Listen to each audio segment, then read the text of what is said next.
My college roommate is moving out at the end of the month after I refused to get rid of my cat, even though she claims it's triggering her newly diagnosed anxiety disorder. And now our mutual friends are saying I'm choosing a pet over a person who's genuinely struggling with mental health. I'm 21 and my roommate is 22. We've been living together for 2 years in an off-campus apartment. When we moved in together, I already had my cat. His name is Oliver, and I've had him since I was 16. My roommate met him before we signed the lease and said she was fine with cats. Everything was normal for the first year and a half. My roommate would pet Oliver sometimes and never complained. Then about 4 months ago, she started seeing a therapist for stress and anxiety. She was diagnosed with generalized anxiety disorder and started medication. 2 months ago, she told me she thought Oliver was making her anxiety worse. I asked what she meant. She said having a cat in the apartment was stressing her out because she couldn't control where he went or what he did. I said he's a cat. He mostly sleeps and eats. She said watching him move around unpredictably made her feel anxious. I said I'd try to keep him out of her room more. She said that wasn't enough. Last month, she asked if I'd consider rehoming Oliver. I said absolutely not. She said her therapist suggested removing stressors from her environment.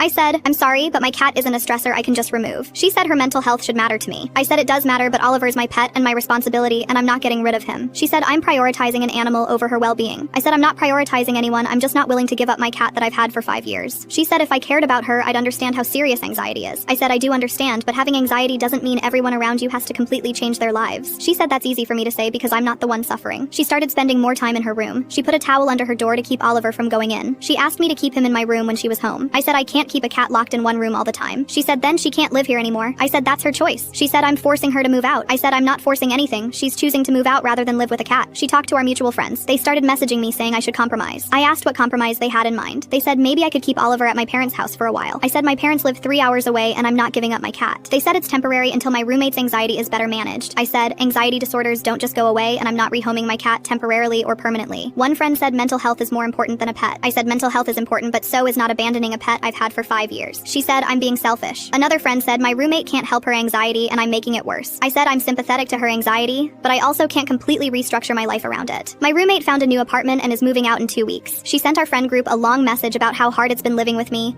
and how unsupportive I've been of her mental health journey. The friend group is split. Half think I should have found a way to compromise. Half think she's being unreasonable. But the ones who think I should compromise are being really vocal about it. One friend said I clearly don't understand mental illness. I said I do understand, but understanding doesn't mean I have to give up my pet. She said that's exactly what it means when someone is struggling. My roommate's mom called me and said I'm making her daughter's anxiety worse by being inflexible. I said I'm not trying to make anything worse, but I'm also not getting rid of my cat. She said her daughter is on medication and in therapy and still struggling, and the least I could do is remove one source of stress. I said the cat was here first and she knew about him when she moved in. She said her daughter didn't know she'd develop anxiety. I said that's true, but it's also not my fault or my cat's fault. Am I the asshole?